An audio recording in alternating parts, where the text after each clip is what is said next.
We all kind of know there's an unwritten rule that when you're gathered around the Thanksgiving table, you want to keep the peace, right? Politics off limits. But what about talking about financial matters? Seems a little dicey to me, but Aaliyah Dudham joins us today to talk about how Thanksgiving may be a perfect time to talk finances with your family. Thanks for being here. Give us some ideas on hot topics, that we kind of tend to avoid at the Thanksgiving table. Yeah, money is really the last taboo, and so we really need to break that because you're in a safe environment, you're with your family, and you're around eating some really great food. So, we're twice as likely to share marital status issues than we are about credit card debt, and that's alarming when 60% of us have revolving credit card debt, and 2/3 of us don't have any savings at all. And so, we recently did a study at Lending Club and found that for those that do talk about their financial health and their wellness, they actually feel less isolated. They prioritize their well-being, and if you know that somebody is also struggling financially, you might not want to go on that extravagant dinner this holiday season. You might want to think about a little bit more cost-effective ways to find joy with your loved ones. Definitely makes a lot of sense. How can you kind of seamlessly introduce the discussion, though, at the dinner table?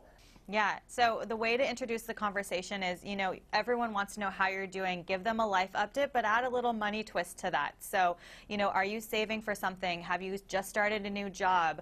That's a really clear opportunity to kind of segue easily into money and how that is impacting your life today. And then, when you're at the dinner table, everyone's like, how much do I want to spend? Or what are you going to get me? All of these things. Instead of thinking about getting people gifts this holiday season, prioritize experiences. They'd rather have that, you can have memories for a lifetime versus a gift that they'll probably never use. And then, it's a really easy way. The last thing I would say is, it's a really easy time to talk about your 2019 New Year's resolutions. So talk about what your goals are, your short-term and long-term, and what you're, how you're realistically going to get there. And if you are with your family and you're telling them exactly what you're prioritizing against, maybe they'll share as well, and then you'll have this opportunity to continue the dialogue throughout the new year. Sure, makes a lot of sense. Why do you think, though, that high interest debt is such a persistent problem, particularly in this country? And how can we avoid it not just during this season, but beyond? We definitely live in a FOMO economy, so fear of missing out. We want the latest gadget. We want everything now, and that's great, but 65% of us are still paying for the holiday debt that we accumulated last year.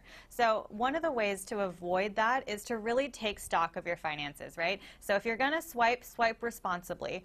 If you have credit card debt, consider refinancing that into a personal loan, which is a lower cost alternative, and it's a fixed low monthly payment. So marketplaces like Lending Club offer competitive rates, and those that have taken out a personal loan to consolidate their credit card debt have seen not only a credit score increase, but have saved hundreds in the process. So, you really want to just, I think, swipe responsibly and avoid that debt.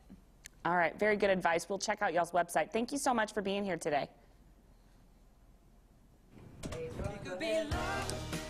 Stick around. We've got news and weather headlines after this short break.